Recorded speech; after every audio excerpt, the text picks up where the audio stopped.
Hi everyone.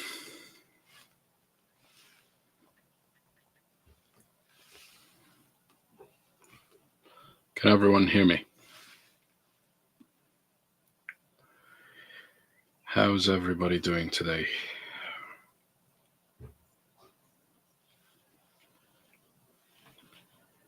Another week. Let's do a test for the audio. If you can hear me and see me, give me the thumbs up.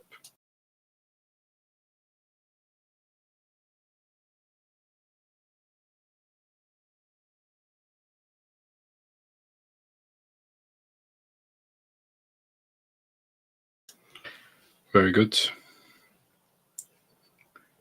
Tell me where you're joining me from.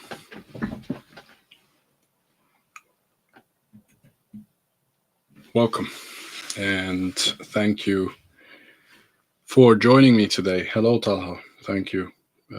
Appreciate the message. Mohammed, awesome. Thank you. Very good.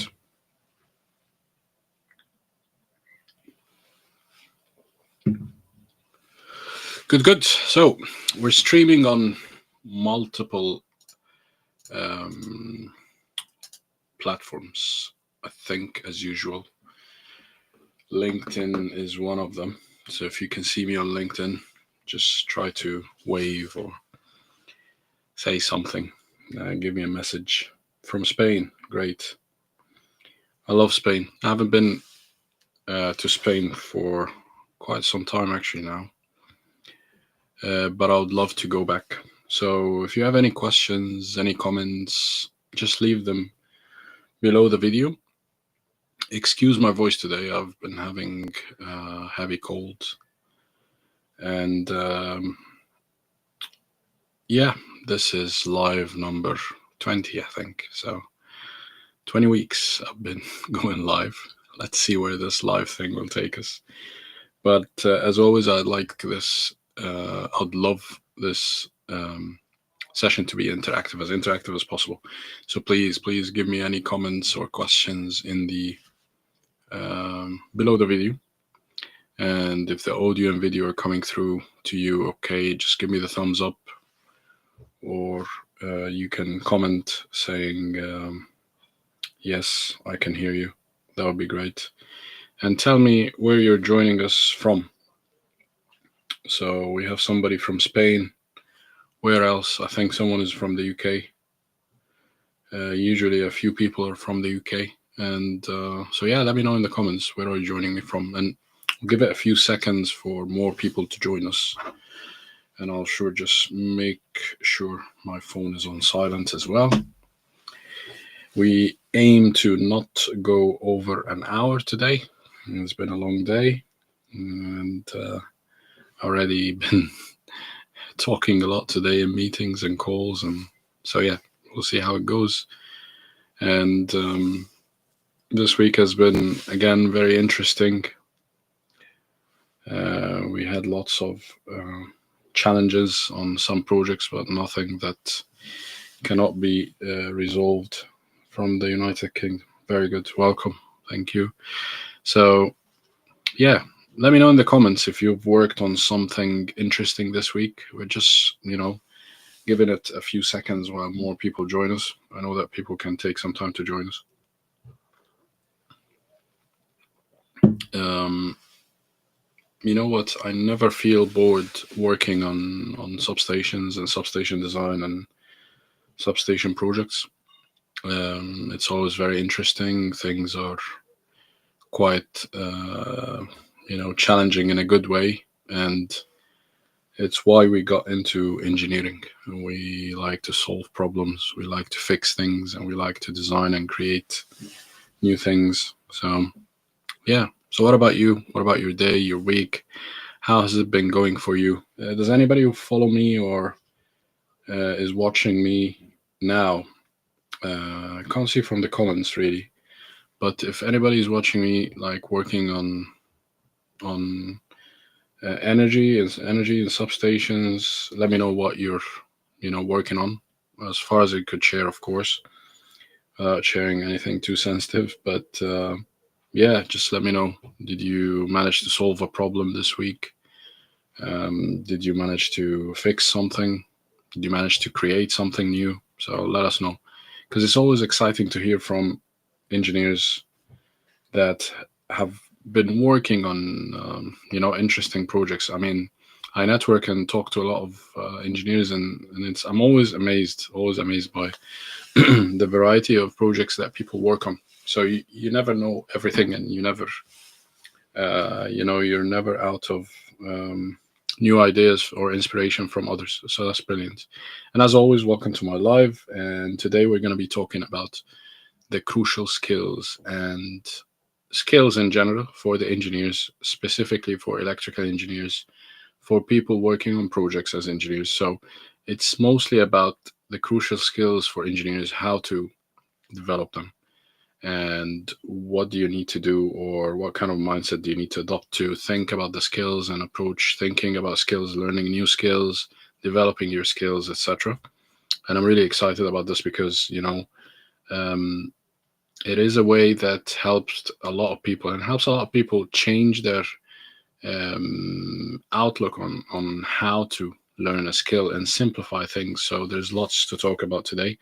And for those who do not know me, my name is Mohammed Younes. I work as a director of design and engineering for Aureus, and I live in the UK. I'm from Egypt. I've been in the substation construction and design business for over 17 years now. The first time I've been into a substation was almost 20 years ago, and ever since then I've been really hooked. I love, what I do, and hopefully you find something interesting in what I say today.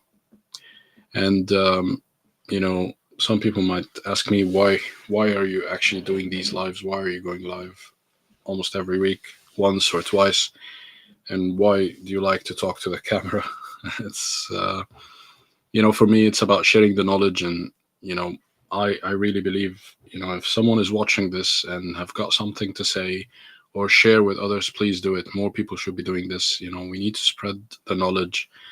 I'm certainly learning a lot online from people on LinkedIn, and I mainly want to connect with engineers, of course, and it's my number one source of personal growth at the moment. To learn what's happening out there, to understand what's happening in different industries, in different companies, and see how everybody else is developing, so that I also make sure that my skill set and my um, practices is really relevant and up to date. And I just want to push myself also as well and learn from everybody else. And of course, the selfish part of it is that public speaking always needs practice. So, like any other skill, we're talking about skills today. Um, Public speaking and presentation and talking skills, they need, or communication skills in general, they need um, they need practice. They need constant practice. That's why I'm pushing myself to do it every week. And if you're joining me live, of course, as I said, just drop in the comments where are you joining me from, if you want. If you have any questions, if you have any comments, suggestions. I'm always looking also for new ideas on content, specifically because I started writing on LinkedIn over 2 years ago, I think. And over the last 2 years, my posts have done millions of impressions and reached, I don't know, something like 520,000 different people. So it's amazing. But at the end of the day, it's also very humbling. Um, you know, Technology is just great when it works, but sometimes it can be a curse. I On the positive side, I learn something new every week about the industry, about this platform, about the way people interact and engage on it, and it has created lots of opportunities for me. But again, though, the biggest opportunity for me on this platform is to connect with other interesting engineers and people. And if you want to access any of my content, it's available on Substack. It has all my videos, I think 20 odd or more videos, and there's probably also more and more articles. And I'm trying to get back into writing more, because I used to write maybe 2 or 3 articles a week. Now I'm down to one because of, being busy, the job, the family, all that good stuff. But I'm going to be pushing myself for writing more and publishing more on the newsletter. So let me know if there is something in particular you want me to write about. And today we will talk about crucial skills. Our topic for today is about crucial skills, about skills for engineers, what skills are needed in the future, what skills are currently, let's say, being phased out in a way. It's kind of a subjective topic in a way. So I'm talking from experience, of course, and as I told you, always um, take advice online, especially online with the context, within the context. So always question what people say. Always question, the information that we is available online, of course, and try to consider your own context, circumstances when applying career advice. So, from, as I told you, 17 years working with engineers, looking at and observing engineers, working as an engineer myself. Um, I've seen how people have progressed and how others might have, let's say, seemed to stagnate, if it's such a word, or those who are content and just happy doing what they want to do. And it's important to have these kind of discussions and, educate ourselves on these little things, because, they're easy to learn and apply. I haven't seen anybody who's, way ahead of others that have, something maybe very special about them. Usually it's little things, and it's little things that are done consistently, and then they accumulate, making a huge difference over a period of time. And if you get to know these things, hopefully through these kind of discussions and these kind of um, sessions and, exchange of information, you can focus on these small actions, and you can, you know help take you closer to your goals. And we will attempt to shed some light on these skills. And we always start by, dissecting the topic and trying to understand, what is it about these skills that make them, let's say, in demand? What is it about them that makes it easily acquirable, or, easy to learn? Where to learn them, when can you learn, how to learn, and also how to benefit from applying them in your career. And of course, we're trying, as I said, hopefully not to go over an hour. However, let me just put this on here. However, you could always let me know if you have any questions. And if you need to go, you can go, of course. But the recording of this video will be available on Substack. I don't usually leave it on LinkedIn because of technical reasons, but I always will publish it on Substack. So, and the link for that will be on my page. Okay, so back to skills. Why are skills important? Of course, learning about skills is very important to grow your career, to stay, relevant in your profession. But we will try to look at things today in an unusual way, or from different perspectives and different angles. Okay, so I will try my best, and my approach and my attempt is to not try and repeat things that are readily available out there. So I always try, and my aim is to try and shed, some light on the topic, but also think about the topic from, or consider the topic from unusual angles. Okay, and the first thing that we always get into is the mindset. And as I told you, dissecting what is a skill. So it's important because that's how we approach everything. Especially as engineers, we are mostly, thinkers. So our profession is a mainly thinking profession. So how we think, how we react, how we label things, how we analyze things, how we, let's say, develop our thought process affects, everything we do. So what you think is the most important aspect about, I would say, any topic out there. And the second thing would be, of course, you know, we will try to define what a skill is, and we will try to dissect or break down the different aspects of the important career skills that we need and that the successful people have. And the next area we're going to be looking into is actually the life cycle of skills. So, how are skills acquired? How long do they take to be acquired? How are they, fostered and nurtured and built? And how do they evolve? How do they stay relevant? How do are they developed? And also, how do they die? So, skills, in my opinion, and we will get into this, and as I told you, it's usually something, or in these sessions, we try to talk about things from an unusual angle. And for me, a skill is actually a living thing, and I'll explain how. But the way I see it, it's a living thing because it is a very personal thing, and it's usually attached or let's say part of the individual. Okay, so that's how I like to think of skills.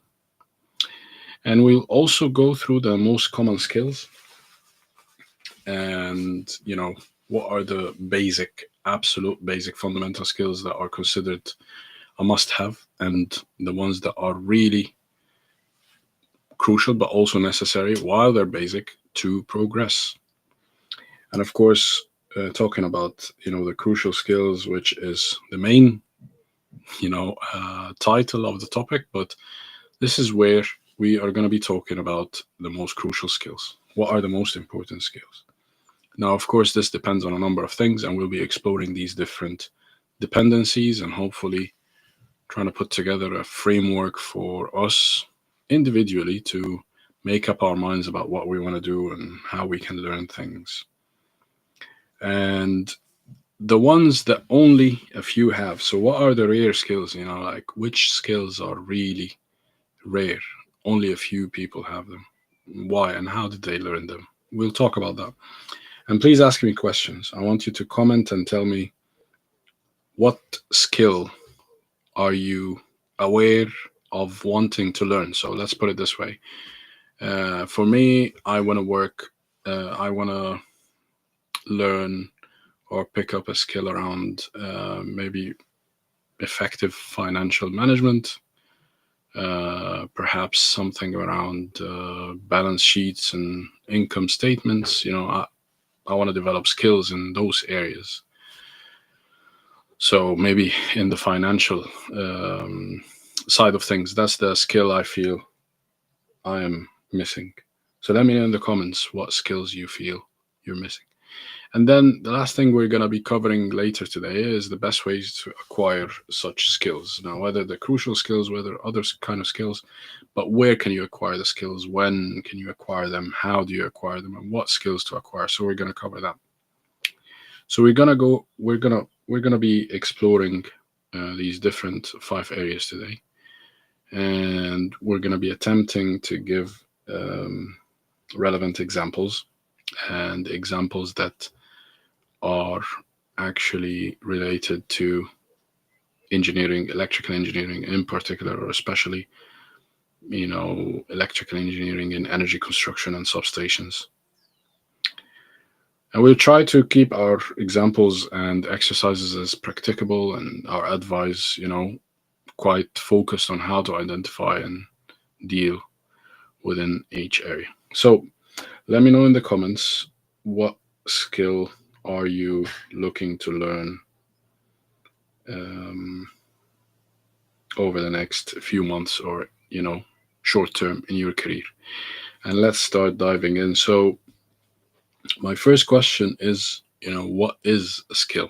And this is, I think it's worth knowing, but you probably are attending this because you already have an answer in mind. So I want you to put in the comments, what do you feel a skill is? Comment and let me know, please.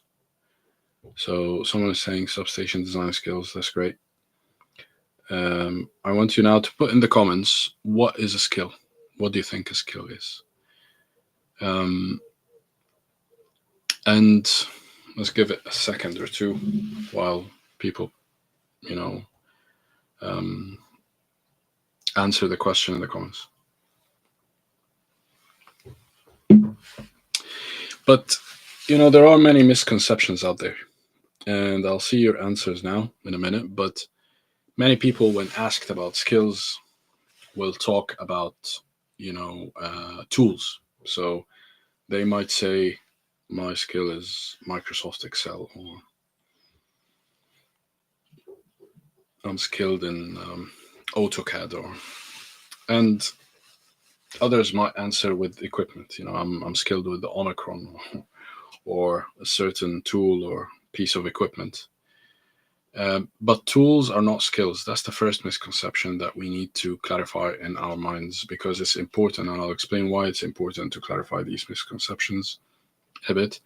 But the use of tools in an efficient way that produces a successful outcome or a better outcome is the skill. So the skill actually contains the tool. So the tool use, or the technology facilitation, is part of the skill. So likewise, technologies are not skills. A lot of people might answer, skills capacity to do. Yeah, you're close. Very good. So capacity to do, we'll get to that, and we'll explain that as well.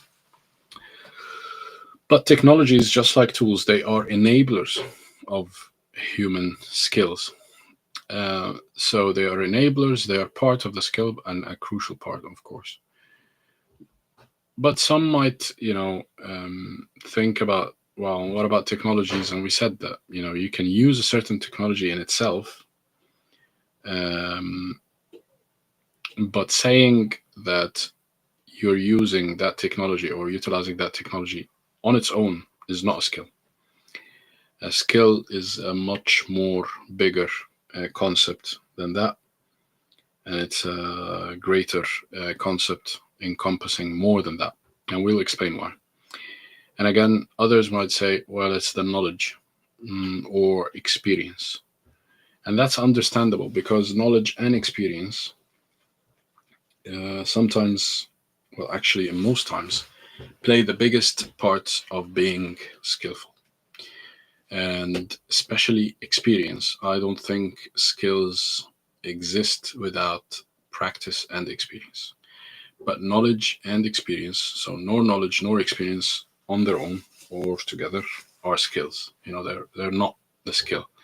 The skill, again, is, or the knowledge and the experience are parts of the skill. So what makes the person skillful, or part of what makes the person skillful, are knowledge and experience. Okay, so they are parts. So a couple of you said capacity or ability. So is it then a certain ability? Well, actually, in order to answer that, we need to define what is an ability first. And again, an ability in its abstract form, so in its abstract level. But the ability is the capability or the capacity to do something. And, we can do a lot of things. We have a lot of abilities, but that might not necessarily mean we are skilled at them. So let me give you an example. Talking is an ability. Speaking, of course. Writing is an ability. And I know that, people might say, well, you're getting very philosophical here, but actually the ability is the capacity required to engage in a task. So if you have that kind of capacity to be able to do something, that is an ability. It's not a skill on its own. A skill is again bigger than that. So um, when we are children and we're learning writing or speaking or walking, and you might say, well, actually speaking, writing, walking, others are considered skills, but that is again a lingual misconception, because speaking is an ability, but effective communications or effective public speaking is the skill. So, do you see the difference? Speaking is an ability, but speaking effectively, speaking in a way that delivers, the message well, is the skill. Writing, likewise, another example is writing is an ability. So you can be writing, you're able to write letters, words, you're able to write, you know, different characters to depict meanings. Uh, but that's just the ability. But writing engaging business reports, for instance, or business presentations or memos is a skill. So again, writing is an ability, but writing, effective or successful business reports or informative business reports is a skill. Engaging business reports, again, is a skill. So again, and I'll stress on this because it's important for the mindset of actually trying to understand what makes up a skill so that we can learn and become more skillful. So an ability is the capacity to engage in a task, but the skill can include a combination of abilities. So the ability can be the ultimate basic and fundamental level of a skill, and it's just on the basic level. So when we say, oh, he's a skilled, speaker, well, that should really reflect a lot of things more than just his or her ability to speak. Okay, so in short, a skill is usually a combination of abilities, many abilities, maybe few abilities, some abilities, but enabled by knowledge, experience, and facilitated by the tools, by the technology to deliver certain outcomes. Okay, and deliver them in an effective or in a better manner. Okay, so that's the skill. So the skill, it means or carries out a meaning of doing things or carrying out activities or things, doing, or something, or doing something in better ways. Okay, and they are, skills are acquired and mainly obtained through knowledge, practice, and experience. So yes, some skills can be very, very basic. They can be very, very relatively basic, such as, I don't know, efficient workload allocation, for instance. That could be just a matter of, distributing, especially when you have a small team. So that's not a big skill, let's say. But others can be very, very complex, such as effective, communications, effective strategic planning for big organizations or multidisciplined organizations, or successful, again, negotiation skills. So these are skills that will contain lots of, or few abilities, more than one ability together combined, plus knowledge with practice becomes, that feedback from experience. So that adds to the knowledge, and that's where the skill is, growing and being developed. So let's take another example. Okay, effective communication, which is a very, very important skill if we're talking about crucial skills, and we'll cover that later on. But this is one of the crucial skills. So we said speaking is an ability, but knowing, what to say, how to say it, and the knowledge you need to learn how to pitch your message, how to communicate in different mediums, in different forms to different people, that's the skill. Now, being able to adapt different audiences and two different audiences, and being confident from the practice, these are the abilities that come with experience. So adapting, you might think effective communication is only communicating. Well, actually, there is adapting, there is listening, there's a lot of other abilities that, again, on their own, along with the knowledge, along with the experience, along with the tools maybe, or technologies, when we said abilities, of course, they will form the bigger skill. And a bigger skill might also be broken down into smaller, let's say, skills. But again, each one of those on its own will combine different abilities with these different factors.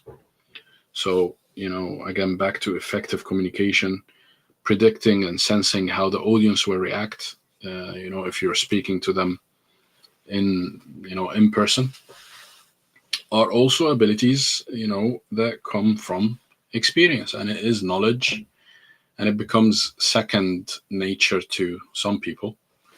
But that's the skill, and the skill takes, as I said, experience. It takes experience comes from practice, and it has to start with a basic level of knowledge. So all this combined is what makes you deliver strong, effective messages to your audience, and that is the skill.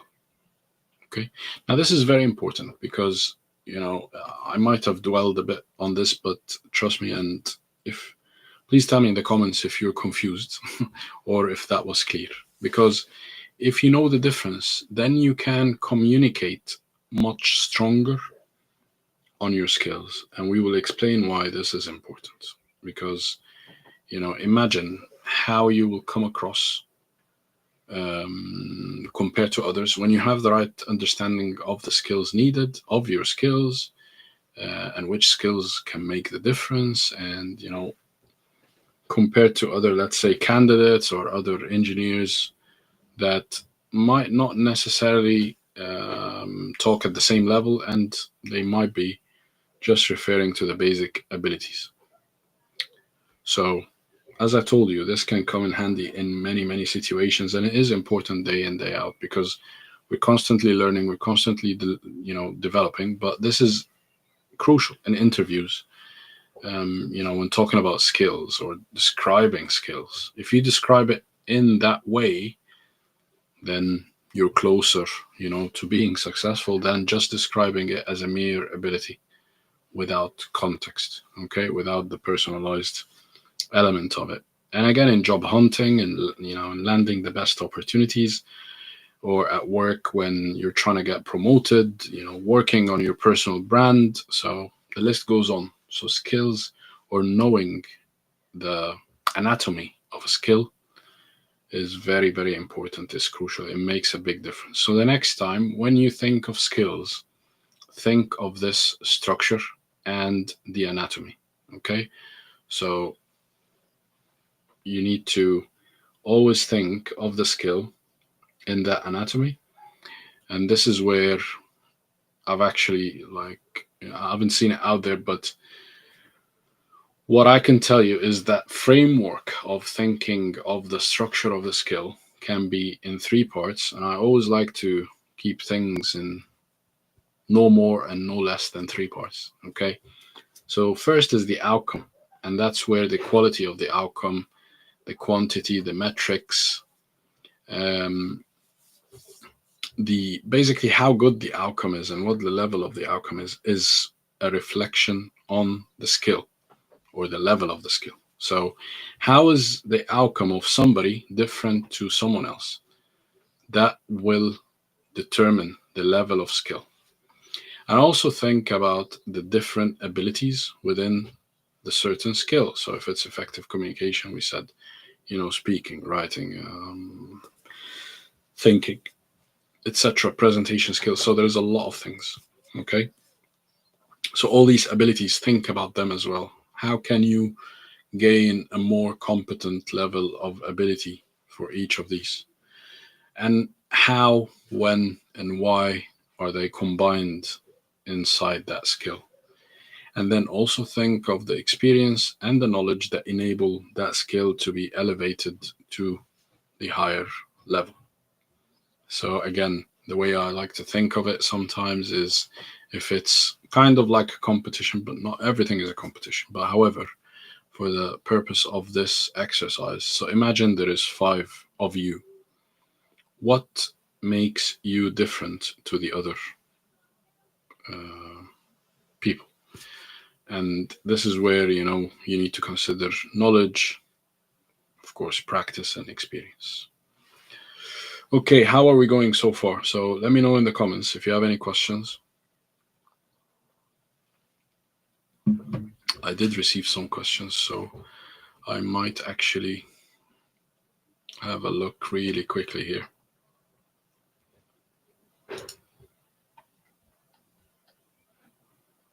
Okay, good. So it's good to see you. Thank you. Joining from Edinburgh, I have a question. And AutoCAD have logged me out. I'm not sure. Um, um, okay, so someone is talking about. I'm just conscious of some of the questions are like quite personal, so I don't want to be like including, a snapshot of them in the video, unless of course it's something that I feel is general. So someone is saying, they have been having like a 2-year gap. How do you explain this to your next employer? Well, you got to be honest about it and just, there is nothing wrong with having a gap as long as your experience and your, again, skills match the requirement of the job. So a gap or no gap doesn't matter. And if you are invited for an interview, then that will be the opportunity to showcase and demonstrate your capabilities. Someone's asking about substation design skills, so I will cover, of course, the different skills today, and I'll try to go through some of these skills. And someone else is saying the capacity to do. Yeah, perfect. Very good. So let me know if you have any other questions. Okay, let's continue. Conscious of time. So people mainly like to split skills into two main categories. Okay, and it's usually either soft or hard skills, and we need to understand what these two categories are. So hard skills are usually related to physical outcomes or things that are tangible. Okay, so working with system tools, technologies, and hard skills are really, really specific to the different types of each different type of job. So designing or drawing a single line diagram is a skill. For instance, it involves abilities such as CAD or computer aided design, translation of inputs. It involves some knowledge of the different equipment and the configuration and the connection methods, experiences of different voltage levels and the different industry requirements. Okay, so getting out or drawing or designing a single line diagram that is acceptable and to the requirement is a skill, is a hard skill. However, on the other hand, soft skills are actually required, and related to specifically when working with humans, and they are mostly, I would say, common across the different types of jobs. So you have public speaking, you have effective communication, you have successful teamwork, or effective risk management. So these are soft skills that again uh, could could be applied across different jobs. Hard skills are usually very, very job related. As we said, they're quite specific to each and every job. Soft skills, on the other hand, are usually interchangeable, and you know, they apply to many different lines of jobs. So if you're a good team leader, let's say, chances are you're going to be a good team leader in engineering or in project management or in sales, or no matter which role you're in. Given, of course, that attain or um, are at a good level um, at the other skills that are required for the job. Okay, hard skills, and this is controversial, but I like this point. Hard skills are usually easier to learn than soft skills. 100%. Soft skills can be very, very difficult to learn. Okay, you can teach somebody how to draw a single line diagram, but it might be very, very, very challenging to actually get somebody to learn how to be emotionally intelligent, or um, how to pitch their message at the right level. Sometimes people miss the points, and it's a very challenge. Okay, that's just from experience and from, I think, common consensus out there. Hard skills do not usually need much update. Occasionally they might need so, when technologies change, when tools change, and experience itself is, you know, incremental in a way. But soft skills, they need dynamic updating, because they always depend on the people, and they depend on the environment, and they depend on things that are quite unbinary, really. They're not binary, they're, across a gradient of things, across different dimensions. So I'm seeing some questions. We'll answer the questions in a bit. And hard skills are typically straightforward to measure. You could tell if someone could um, create or design or create a good design. Okay, you could tell if someone has the skill to, um, you know, um, write a good um, functional design specification. Okay, or design statement.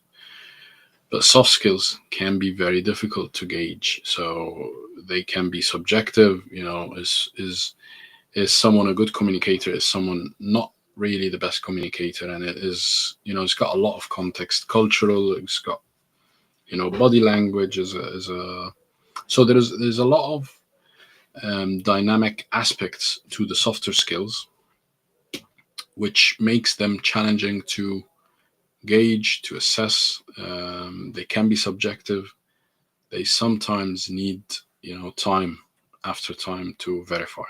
Okay, so they are not as easily assessed as hard skills, and it's much easier to test a hard skill in an interview, in my opinion, but far more difficult to find out if someone, has got a good level of some of the soft skills. This is why it's important to know about what we talked about earlier, and it's important to keep that in mind, to be conscious of it, because you could use it in preparing an effective message and statements around um, your soft skills, and it can be very, very effective in interviews. This is why so many employers will look for things like attitude, teamwork, communications over technical skills, because they know that the technical skills can be easily acquired or can be taught, easily, relatively easily. They're easier to pick up, especially if you hire someone who's got the right attitude, who's got a good level of soft skills. Someone, let's say, who's a good communicator, someone who could get along with a lot of people in the team, with different people from different backgrounds, from different, age groups. So this is where um, we try to pick and choose people to work with us. Not talking specifically about me or about my employer, but in general, this is um, what how skills are perceived in the interview stage. Okay, let me know if this makes sense. And what does it look like? Well, the perception usually is that how are skills, um, measured, specifically the soft skills. Okay, so there will be different attributes of the skills, and we will try in an interview or in an assessment to verify and look and place the level of the skill, and that will come through, of course, the different attributes. This is why people are asked about their knowledge, about their experience, about the amount of time they've practiced a certain skill, about the quality of such practice and the levels of exposure. And one question I got a lot as well, or people I've seen people ask is unhelpful skills. Are there, like, which skills are helpful, which skills are unhelpful? And I really think there is no such thing as an unhelpful skill, in my opinion, because once you become skilled at something, you will have the mindset to be closer and more able to understand and acquire other skills. Occasionally, of course, there are parallels between different skills, and let's say someone is got a good skills in graphic design, let's say. Well, they could use that in presentations around project, progress updates or status of designs, etc. So, or team gatherings and team meetings and updates. So there are a lot of parallel skills and interchangeable skills and skills that are may seem outside of your domain of expertise or field. However, they are quite relevant and they can be used. And this is a level of creativity, I think, that comes when that's the good thing about getting, for example, people across different industries. So that cross pollination of skills and getting experienced, or people with different experiences from different backgrounds and different industries, can be very, very helpful for the team. So why all the fuss about skills and the importance of skills and all that? Why are we bothering ourselves with all this talk? Well, skills are very important because the level of skill makes a big difference when stakes are high, when there is less room for mistakes. The higher the skill level, the less mistakes we will make. The higher the skill level, the less rework we will have. So when you're short on time, as we are, when you're short on budget, as we all are, this is where the levels of skill make an importance. Okay, make a huge difference. Right. So let's say you identified or you want to develop a skill. So how do we develop skills, and what does that look like? So we've looked at the anatomy of a skill, the structure of the skill, the levels of skills. But let's now talk about a framework in 3 steps. Again, I like 3 steps. I like 3 steps. I always like to break down anything in three. People who work with me know that and probably are sick of it. But it's very common. This thing I'm about to say is just very common. It's out there. But I'll give you 2 bonus points to help you with that. So the first point that you need to look at or consider when thinking of picking up new skills or learning new skills and developing new skills, or even developing your skill, is identify what skills you need. So which skills are you going for?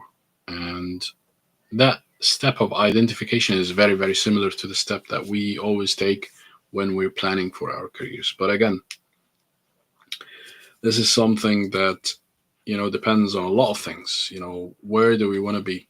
What kind of job do we want to be in? what's our career plans? Okay, what are our career plans like?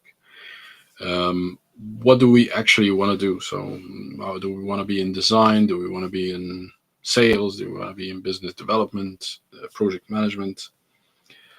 Um, what line of work do we enjoy? Okay, that's very important. I always tell everybody talking to me, I always start the conversation trying to understand what people like and enjoy, because that is a big shortcut for a lot of pain and misery that we can easily avoid if we know what we like and what we enjoy.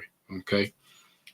We all have to work, of course, we all have to do jobs, but there is, I don't think, at least in our, you know, position as engineers, there is no reason to do something you don't like. I don't think so.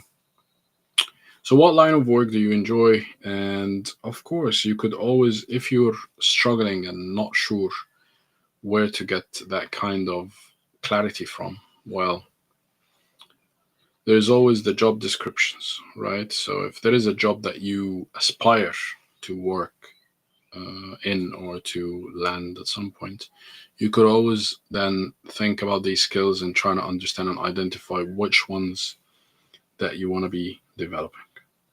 Okay. If you have any questions, please list them.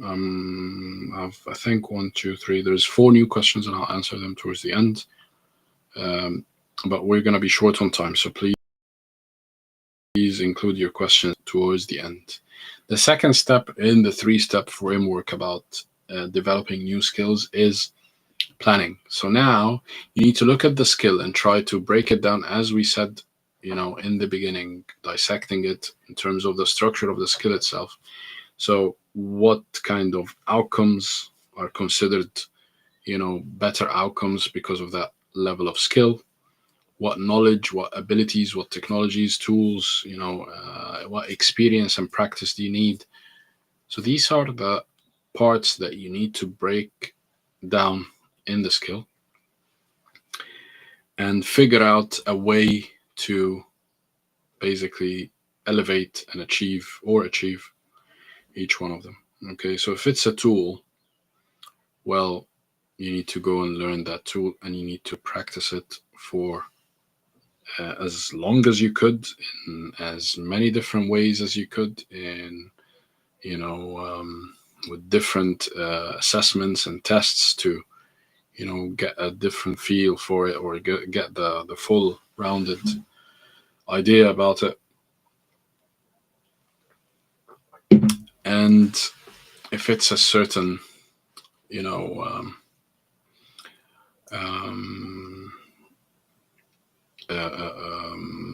practice or experience, then okay, where can I get that kind of experience? Where can I learn that? And that's leading us to the third part, which is basically just start working to gain that skill. And if it's a tool or a technology or a certain knowledge domain, then you start learning, where to learn by, when you planned, and you just now start doing that.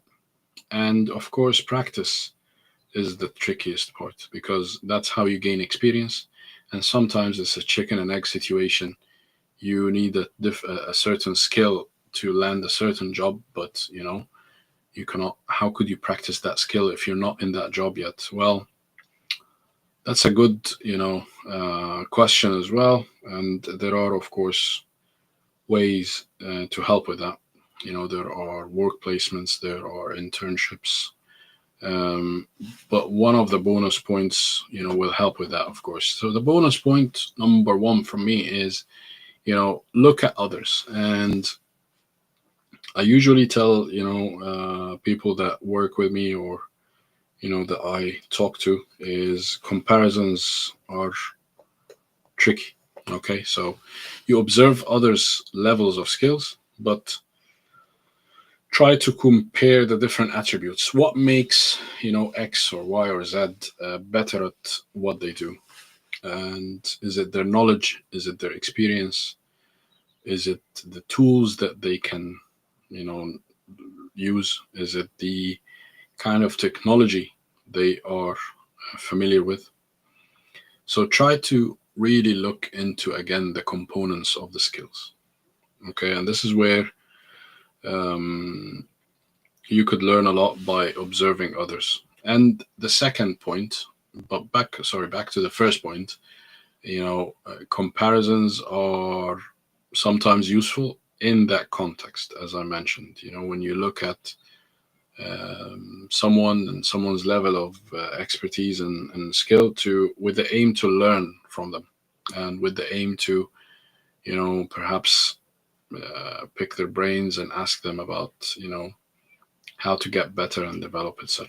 Which leads us to the second point, which is talking to a mentor. And this is where I think this is a huge shortcut. This is one of the biggest shortcuts in life. If you find someone with that higher level of skill, someone who can give you honest feedback, someone who is actually qualified and skilled enough to measure and gauge your output, or your level of skill based on your output, and that is a big shortcut. So speaking to such a person would help you and would actually cut a lot of time for you, save you a lot of time, save you a lot of effort, a lot of pain to pick up and develop skills.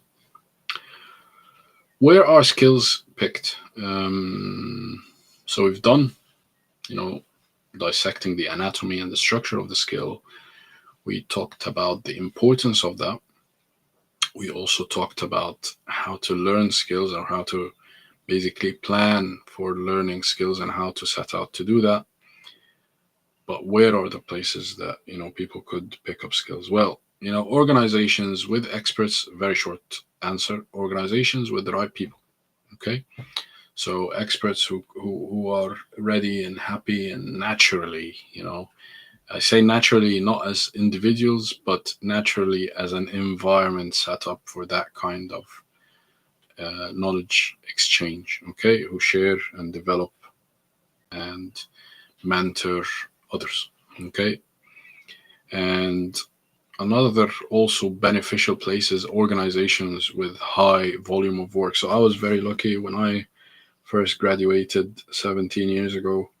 I joined a company that had like lots of work. It was just crazy. The amount of work I did and was exposed to in like 4 years.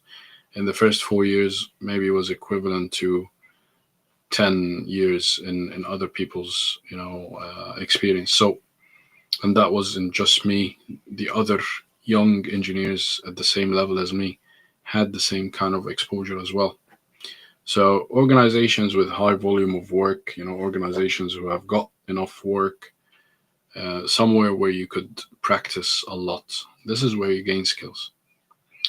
But of course, a job that allows you to make a manageable and reasonable level of, let's say, mistakes, errors, let's say, yeah, sure. I mean, because you will need to find out what works and what doesn't, okay? And this is where you could make these mistakes if there is someone experienced enough in the team to pick up and be a safety net for you, because that's how we all learn. Okay, and that's the shortest, I would say, way to find out what works and what doesn't work within your abilities. So this learning feedback loop is the most important when developing skills. Right, we have just crossed an hour, so I will try to now accelerate the next stage of the session. So, what are the skills of the past? We no longer, we talked about, like, I wanted to talk about the past and the present and the future of skills in engineering. So, I don't think, for example, we see anybody manually drafting anymore. And that's a skill that I think has been phased out. Okay, so that died. Simple as that. Do we see anybody like soldering? I'm not sure. I mean, I don't think so. So these, again, I'm just giving like random examples, but definitely manual drafting, for example, is a skill that is gone. Okay, so yes, we learn it in university, because it teaches us spatial um, geometry and trigonometry, and reading diagrams and views, elevations, plans, sections, all that good stuff. So you need to do a bit of manual work, but I don't think universities now focus on that anymore. Anyway, my time, we did it, of course, but you're certainly not gonna be in a company where the drafts people are gonna be drawing things on drawing boards, manually. I don't think that happens anymore, not to my knowledge, anyway. And if you think about things that will become obsolete, there are things like the classical customer support in the classical way or the clerical sense. Maybe some administrative and record keeping related, skills are also going to phase out, and they will be replaced by more digital administrative skills. So again, record keeping. So again, the context is important. But what is actually relevant for engineers today? So leadership is very relevant, even though a lot of people shy away from it, but leadership is a relevant skill. It's an important skill. And it's not necessarily needed, or it's not necessarily just for the people who want to be team leaders and want to be engineering managers. But if you are a designer, chances are you're going to be leading on part of the design. And in order to do that, you need to have a level of leadership. You need to have a level of that kind of awareness that you are calling the shots, and you are guiding and advising people from your experience on this, from your knowledge on this part of the design, from your, again, level of skill on this design. Okay, because that's what you're employed to do. If you're a designer, as I told you, chances are you're going to be leading people on that part of the design. Another relevant skill is effective communication, and this is where I'm an engineer, I'm an introvert, but I gotta work on my communication every day. I gotta work on my effective communication with my peers, with my managers, with my team, with my with clients, with suppliers, with everybody I work with.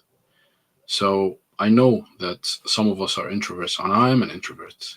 I would rather just sit down, do my job, and avoid many conversations that I feel challenging. But again, effective communications, that's a skill, because without it, it's not only just needed for those, again, who want to progress, but without it, it becomes a challenge for you on projects, especially involving other people, other stakeholders. So number two is effective communications. Now, again, there are other relevant skills such as agility, adaptability, flexibility. And in the context of engineering, I think they all revolve around, let's say, effective change management. And this is a big skill. Each one of these skills deserves its own session in the future. Now, according to many reports out there, and one that crosses my mind is the World Economic Forum Future of Jobs report, which was released, I think, the last edition was January, I think, of this year. But a lot of employers were like surveyed and asked, etc., and it's in a poll. So they found that 39%, or they reckon that 39% of the key skills, will change by 2030. And that is a big percentage. If you think about it, that's nearly 40%, nearly half, or 2 out of every 5 skills. Okay. So what are these skills that are going to grow in the future? Now, of course, no secret, it's AI and big data. And this is where the skill is about the outcome, and where we will all, a lot of us, if you need to progress, if you need to develop, if you need to grow, you will have to learn how to utilize AI applications, how to acquire data and data sets and data points from different systems that you work with.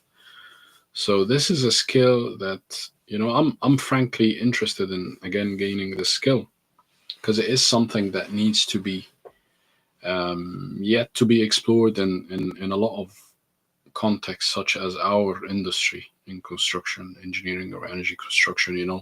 It is still not widely digitalized. There are other, of course, skills around cybersecurity, about network engineering, but again, these are all skills that are growing and are, I would say, hard skills. Because they involve a lot of technology, they involve a lot of experience and knowledge, domain specific knowledge in a specific domain. So these are all skills that are very, very specific and niche to certain engineering roles. Okay, I think or I believe they will apply because with digitalization, they will apply to everything we build because everything will be connected, will be part of or integrated as part of a bigger digital system based on the telecoms as its backbone. So network engineering is important. You got to develop and learn about that skill. And of course, against what might be expected, that this advances of technologies, then the human factor will shy away, and maybe on the long term it would. I'm not sure about that. I don't still yet subscribe to that, but I think that this despite that, or despite that outlook, the digitalization skills and soft, and um, the advancements in technologies and digitalization skills will actually result in a bigger demand for softer skills. Softer skills will be a major differentiator. Okay. So things like creative thinking, like critical thinking, analytical thinking. Analytical thinking was voted the top skill sought after by employers, and that's very interesting. So, all employers or most of the employers out there, they want to see people with a high level skill of analytical thinking. And that might not make sense to begin with. But if you really understand what that is, it's really around, adapting to change, thinking of new ways of work, trying to come up with relevant examples for, people to subscribe and believe in, let's say, a certain outcome for the project or the job you're on. So these are really, really important skills, and they are softer skills, they're personal skills. They're not something that AI will be able to do anytime soon. Another, of course, skill set we need to be looking at developing as engineers is environmental awareness, environmental engineering in general. And that's very, very important. Okay, we need to now think of everything in the sustainability terms and understand how our work affects the environment around us from a legislative and also statutory, of course, level or requirement side of things, but also from an ethical point of view towards the world we live in and towards our kids and grandkids. So these are again skills that we need to really be invested in. And of course, my favorite, emotional intelligence, very important. I can't stress this enough, but the best people I've worked with are the people who have this high level of emotional intelligence. And the not so best people I've worked with are the ones that, lack it. As simple as that. They haven't worked on it. It's as simple as that. And that leads into leadership, of course. Leadership is mostly, I think, emotional intelligence. It's a lot of things, but it's mostly emotional intelligence. So, which of these are the most crucial skills? Well, it all depends on the line of work. But back to the question of what you want to do, that will define the area that you want to be focusing within. But if you're not sure, think about what do you like, what do you enjoy. But in my opinion, I really think that it's five, areas. Number one is of course AI, machine learning, big data. That's the number one skill that everybody should be looking at only if they want, of course. But I think that this is going to be a basic skill for the future.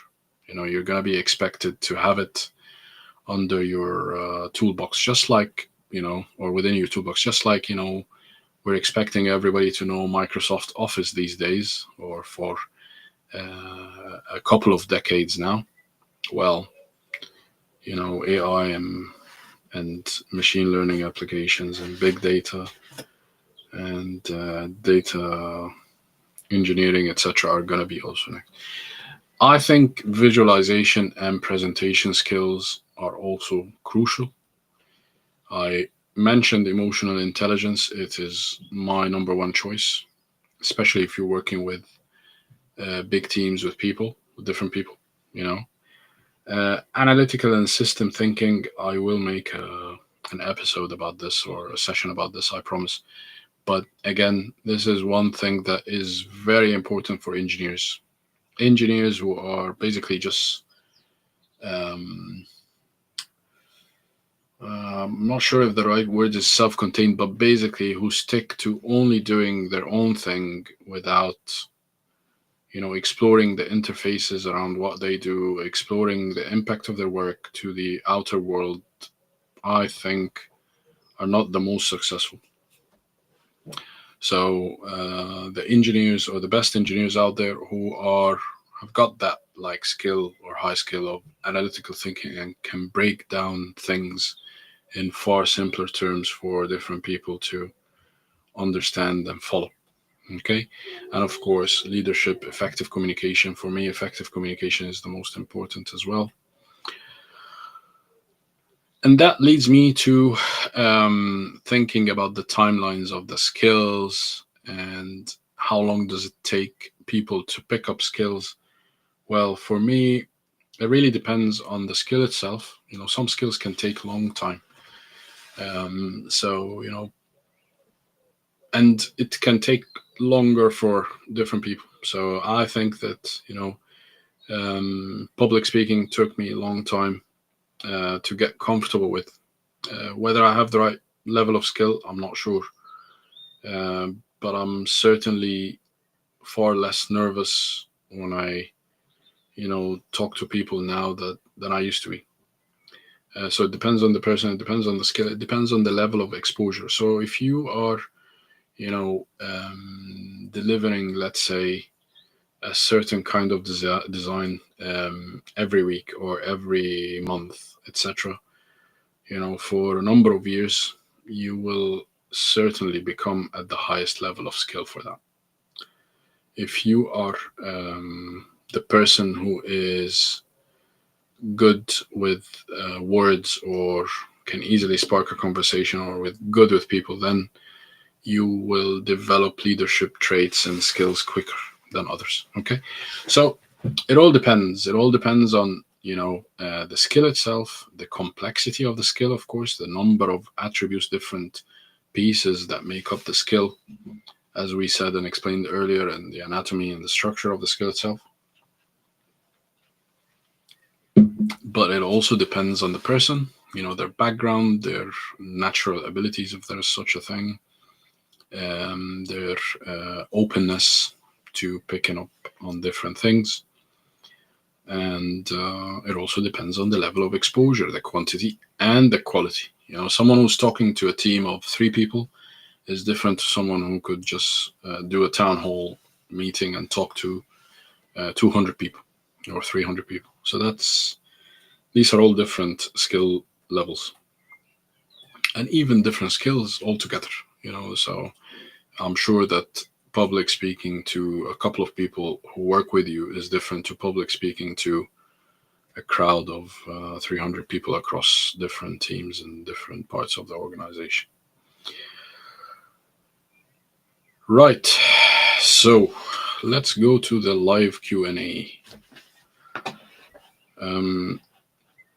How does a control systems engineer work as a substation design engineer? Well, there's a lot of control system design in substation design. So there's SCADA, there is, within protection and control, there is a lot of control systems. within the substation. So how do you do that? Well, it all depends on your experience so far, or the level you're at in your career. So if you're entry level, then you can target, let's say, jobs, graduate level or entry level jobs in the control systems domain within substations. So I would pick the substation design, or businesses that carry out the substation design, whether they're contractors, OEMs, original equipment manufacturers, or, people like, I don't know, I don't want to name names, but the big players in the market when it comes to substation equipment and automation systems and control systems. Um, there are also very, very important players in this area. They're called system integrators. So they might be actually the contractors, or sometimes the suppliers, or the equipment manufacturers, uh, or the system manufacturers, but they actually also vary across the board. So there's a lot of I don't mean it in a bad way, but smaller outfits, specialized companies and smaller organizations of consultancies, or perhaps, but there is a lot of varieties. But it's about identifying those different organizations in the market, and then starting to keep an eye on what jobs they advertise for, and what gaps are between you as a candidate, potential candidate for the role, and the roles being advertised, and then working on your CV, your profile, your cover letter. Also working on yourself as a as I said, the profile, meaning are there any gaps? So do I need certain qualifications? Sometimes for control systems, for instance, there are certain certifications that you could go ahead and try and acquire, and learn about. But look, I mean, the internet has left us no excuse, zero excuses. There's plenty of material out there. There's plenty of information out there. I mean, the other day I was just searching for something, and YouTube videos popped up, about. Um, it's not really what I was searching for, but it was related to something that I've worked on many years ago, and I thought, like, this video is a couple of years old, but 15 years ago I could have used something like this. And it was by one of the big manufacturers for one of the protection functions, and it was really explained in a professional way, in a clear way, step by step.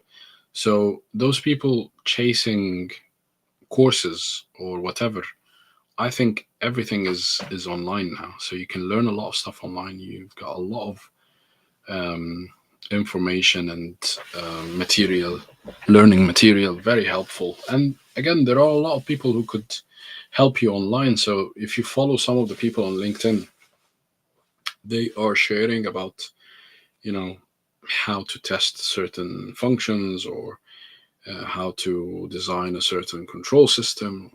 So there's lots of stuff out there. Just um, we need to, and this is talking to everybody, starting with myself, the endless doom scrolling. That's what we should do less of, and we should really, really focus our attention on something that we could learn from, and something that is useful, instead of spending hours watching, I don't know, videos of.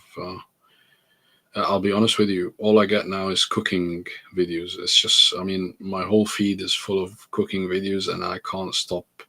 Although I don't, I'm not, I can't say that I'm fond of cooking, or I just, but that's what I keep watching, and I can just, the algorithm is feeding me more, and I'm hooked.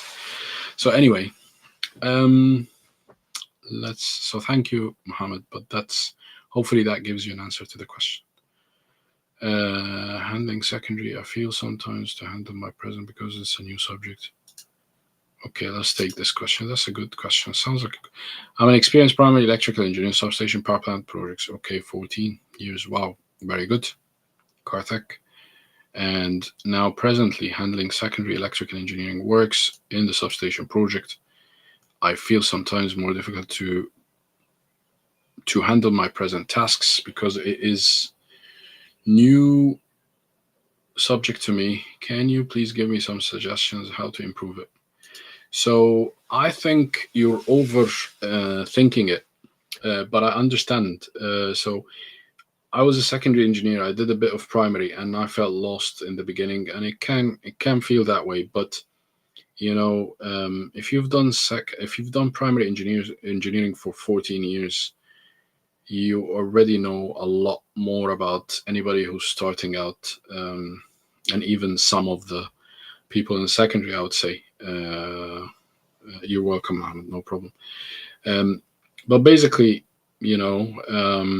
just take it easy, take it step by step. And as I told you, you've got if you're talking about secondary, I think everything is explained online. Everything. Now, some of it, of course, is actually full of errors. So that's a warning I gotta give you.